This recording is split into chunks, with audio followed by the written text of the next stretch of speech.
നമ്മളിപ്പോൾ ഇന്ത്യ ജയിച്ചു എന്നുള്ളത് ഇപ്പം അനൂപ് ഷൺമുഖം പറഞ്ഞതുപോലെ ഇന്ത്യ ജയിച്ചു എന്നുള്ളത് ഒരു പോസിറ്റീവാണ്. പക്ഷേ ഒരുപാട് ചോദ്യങ്ങൾക്ക് നമുക്ക് ഉത്തരം കിട്ടേണ്ടിയിരിക്കുന്നു എന്നുള്ളതാണ് ഏറ്റവും പ്രധാനം.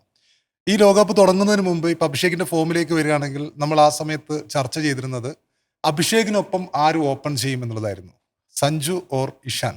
ഇപ്പോഴത്തെ സ്ഥിതി അനുസരിച്ച് ഇഷാനൊപ്പം ആര് ഓപ്പൺ ചെയ്യും എന്ന രീതിയിലേക്ക് മാറി എന്നുള്ളതാണ് ഏറ്റവും പ്രധാനപ്പെട്ട വസ്തുത.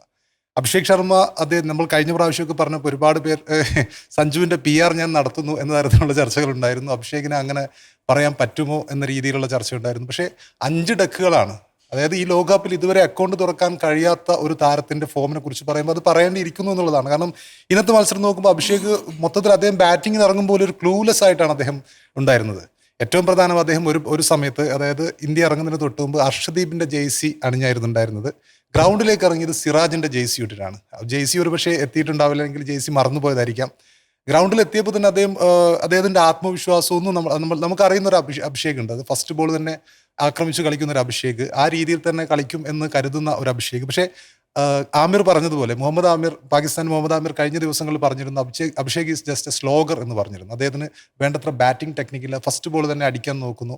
അതിനുശേഷം അദ്ദേഹത്തിനെതിരെയുള്ള തന്ത്രങ്ങൾ കൃത്യമായിട്ടും പാറ്റാൻ കഴിയുന്ന സപ്പോർട്ട് ചെയ്ത് കളിക്കുന്ന ശീലം അദ്ദേഹത്തിന്റെ ഏറ്റവും മികച്ച വീക്ക്നെസ് ആയിട്ടാണ് ഇർഫാൻ പത്താൻ പറഞ്ഞത്. അതെ, ആ ഒരു വീക്ക്നെസ് അദ്ദേഹം സ്ഥിരമായിട്ട് അങ്ങനെ ഇതേ തരത്തിൽ ഔട്ടാകുകയാണെങ്കിൽ തീർച്ചയായിട്ടും അഭിഷേകിന്റെ ഫോം ഒരു കൺസേൺ തന്നെയാണ്. കാരണം നമ്മളിപ്പോൾ ബൈലാറ്ററൽ മത്സരമല്ല ലോകകപ്പിലേക്ക് എത്തുമ്പോൾ ഈ ഒരു രീതിയിൽ ഫസ്റ്റ് ബോൾ തന്നെ സ്റ്റെപ്പ് ഔട്ട് ചെയ്ത് കളിക്കേണ്ട ഒരു ഓപ്പണറാണോ അദ്ദേഹം എന്നുള്ളൊരു ചോദ്യം വളരെ പ്രസക്തമാണ്.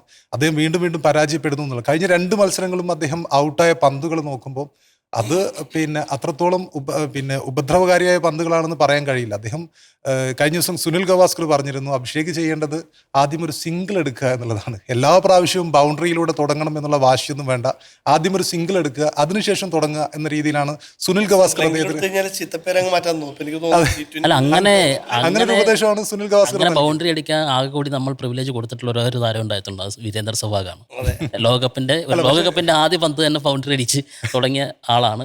വേറൊരു സംഭവമാണ്, ഇപ്പോ T20 ലോകകപ്പില് ഏറ്റവും കൂടുതൽ ഡക്കായ താരം എന്നുള്ള ഒരു ചീത്തപ്പേര് ഇപ്പൊ അഭിഷേകിന് വന്നു. മാത്രമല്ല ഉള്ളത് ആശിഷ് നെഹ്റയാണ്.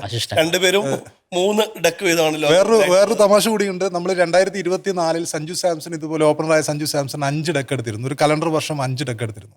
ആ സമയത്ത് നമ്മൾ സഞ്ജുവിനെ ഒരുപാട് വിമർശിച്ചിരുന്നു.